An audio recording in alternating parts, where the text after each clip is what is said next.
Even monsters are terrified of some things. Written by CrazilyCargoCold. I didn't think monsters were real, until now that is. It's kind of hard to deny their existence after you survived an attack by werewolves. How I got myself in such a situation? I decided to go on a cruise. I was expecting to meet some strange people, but nothing like this. Long story short, a pack of werewolves was among the passengers, and they decided the rest of us looked pretty tasty, so they started eating the other passengers. While in a human form, they had convinced some passengers to play some games with them. Don't know what. Apparently they were pretty good, and a largish crowd gathered to watch them play. I happened to be a certain distance from the crowd. I was sunbathing, and I happened to doze off when all of a sudden I was awoken by screams and shrieks. At first I was annoyed.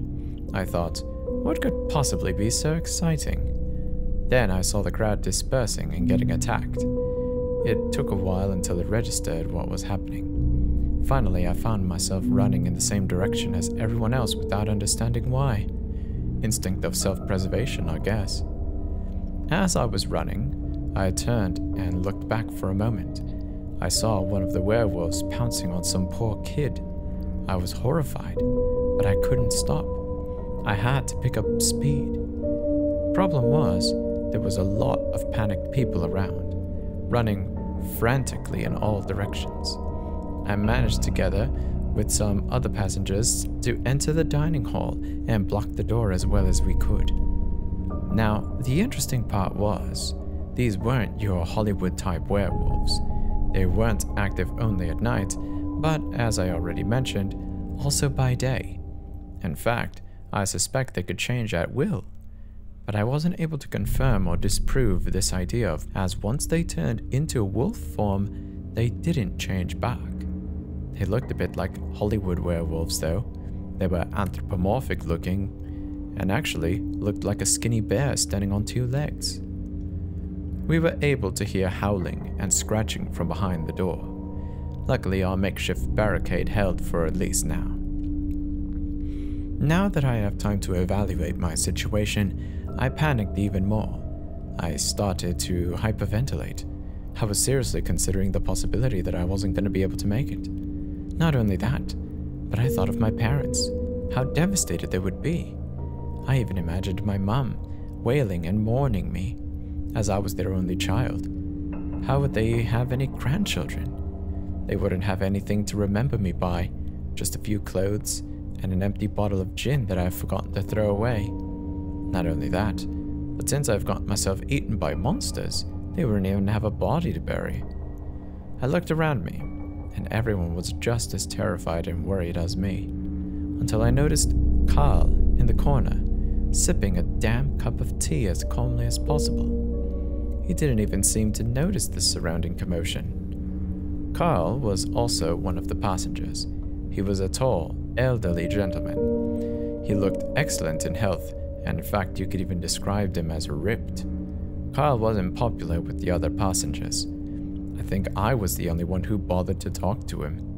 Or he bothered to talk to. If the guy didn't like you, he would flat out ignore you. He spent all his time alone, sitting somewhere in his three-piece suit and stroking his long white beard or playing with his ponytail and observing the other passengers. Carl was from somewhere in Eastern Europe. He wasn't married, didn't have any children. What he did for a living, he refused to tell me. But he was a very educated man. He was very knowledgeable in the matters of science, history, and philosophy. When he saw me, he gestured me to him, and I did.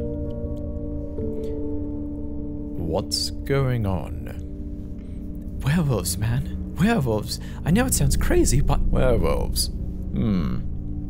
He interrupted as if it was the most mundane thing ever. You really should try the tea. It helps calm the nerves. How can you talk about tea at a time like this? Well, they also have liquor if you prefer that. No, I would rather... I was interrupted by the sound of the door breaking down. The beasts burst in, but stopped when they noticed Carl and me. Carl didn't even flinch, but the werewolves were positively terrified of him. If you've ever had a dog, you are familiar with the body language. Tail tucked between the legs, head down, trying to look as small as possible, whining. You know, I don't really appreciate it when your kind bothers me on vacation, Carl said, annoyed. The werewolves didn't wait for him to say another word and ran away. Carl stood up and walked away in his usual calm manner. The monsters were found later in their human forms, with their stomachs burst from the inside. There was no sign of Carl to this very day. I have no idea what happened. When the authorities arrived, they concluded the drinks must have been spiked. The passengers suffered from mass delusions and started attacking each other. I don't blame them. The rational person tries to explain the unexplainable, or the story seems crazy. So of course, it must be wrong, mustn't it? No arrests were made. Of course there weren't. The real culprits were among the dead bodies under mysterious circumstances. That was Even Monsters Are Terrified of Some Things. Written by CrazilyCargoCold.